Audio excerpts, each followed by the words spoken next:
everybody, welcome to Wild Boy Movies, the place to talk movies, and today we're going to be reviewing Sonic the Hedgehog, the live-action film based off of the popular Sega video game series. Right now I'm going to have some information up on screen for you to read, like director, runtime, and PAA rating. All of that will be up on screen for you to read right now. But be sure to hit that like button, subscribe if you haven't already, and comment down below your thoughts on Sonic the Hedgehog. But without further ado, let's get right into the pros. Alright, starting off, I gotta go ahead and praise the CGI in this movie because I think the CGI in here looks pretty good. Now, the big thing that we want to talk about with the CGI for the Sonic movie is this character right here, Sonic the Hedgehog, and I will elaborate on that later.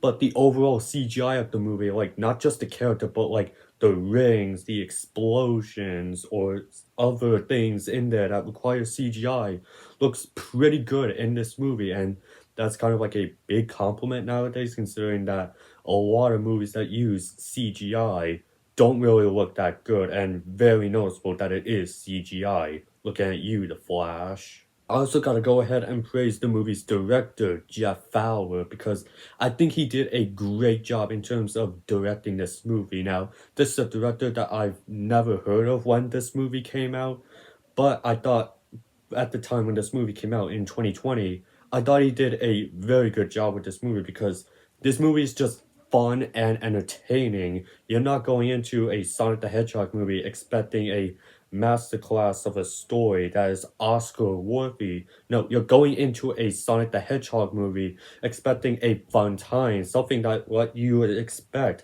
from the Sonic the Hedgehog video game series. And yeah, this movie is definitely a lot of fun, entertaining, and just an overall blast to watch. And a lot of that has to go towards Jeff Fowler because his directing of the movie was so good.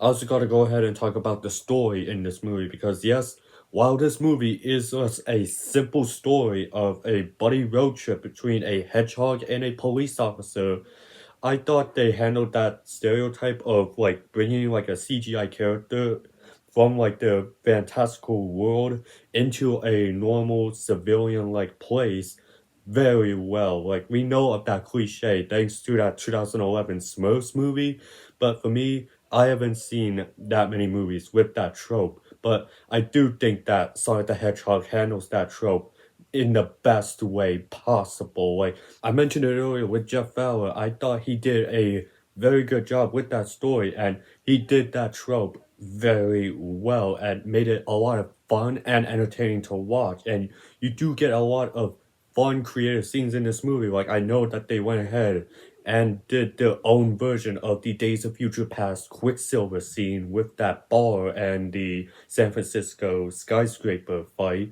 but I thought they were pretty good considering that Sonic can move so fast that he could basically do that sort of stuff, and it's just some of the cool things that this movie went ahead and did.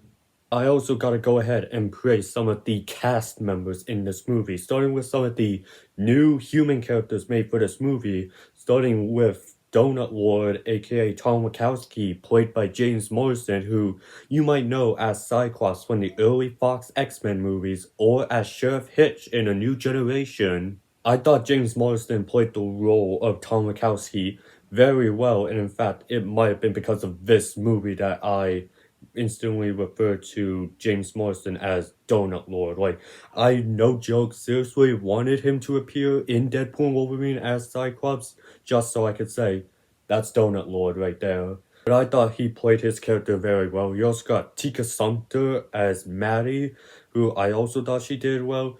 Natasha Rothwell, I thought was hilarious as Rachel, and Lee Majidov as Agent Stone, I also thought was a pretty great new character that they went ahead and brought into the series, and yeah, definitely is like one of my personal favorites of the new characters that they created for the movies. But getting into like the two big cast members of this movie, starting with Ben Schwartz as Sonic the Hedgehog. Now, This is a hot take, but I do think that Ben Schwartz is the best Sonic voice actor that we've gotten. No disrespect to Roger Craig Smith at all. He did a great job as Sonic, but for me personally, Ben Schwartz does just like the better job at Sonic the Hedgehog, and is my personal favorite. Like, Ben Schwartz plays that character so well that he kind of is like perfect castings that you did not expect coming, but yeah, he does a great job as the character of Sonic, but the one cast member that we all have to go ahead and talk about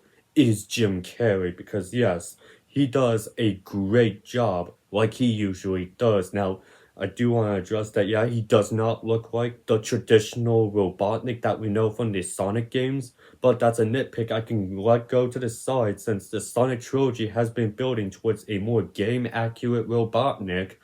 But for me, Jim Carrey's performance outshined that non-game accurate look to Robotnik because I thought he played the character so well. He was hilarious in the role of Dr. Robotnik. Like, there are a lot of moments that I really liked of him in this movie, but my favorite was his dance scene while he's analyzing the power energy from Sonic's quill.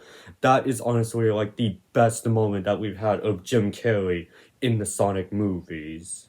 But lastly, my biggest pro has to be the fact that Paramount actually listened to the fan backlash of the original design of Sonic and actually changed it. Because if Paramount hadn't listened to all those fans, we would have gotten this monstrosity that the people agreed that looks absolutely horrible and should not have even existed in the first place. Although I think the Build-A-Bear version of Ugly Sonic is a lot better than that original real-life design of Ugly Sonic, and this actually is a pretty good Build-A-Bear. But putting that to the side, it's the fact that Paramount actually listened and said, wait, people are not going to see our movie just because our main character does not look good. We gotta fix that mistake. And they actually went back, changed the movie to give Sonic his design that we all know, and actually pushed the movie from November 2019 to February 2020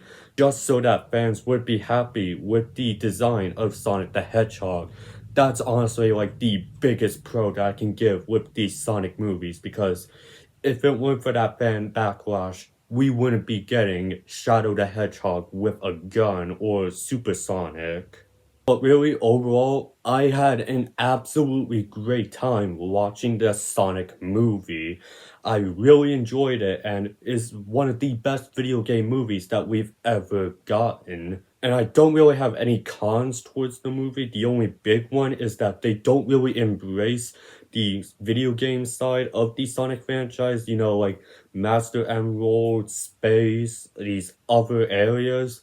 But just like with Robotnik's design, that's a nitpick that I can push off to the side since the sequels went ahead and further embraced the video game side of the Sonic franchise. And this movie was kind of like the introduction ground of this version of Sonic, so that they could work up to that more video game side of the Sonic franchise. But overall, this movie was absolutely great and it's my favorite movie of 2020. So for my scorecard, I'm gonna give Sonic the Hedgehog 5 stars, with the score out of 10 being 10 out of 10, with the percentage being 100%, with a grade of A+, with my final verdict being very entertaining and fun. But that was my review of Sonic the Hedgehog. Be sure to stay tuned on my channel tomorrow for my review of Sonic Movie 2. But until then, be sure to hit that like button, subscribe if you haven't already, and comment down below your thoughts on this first Sonic movie. And have a great day.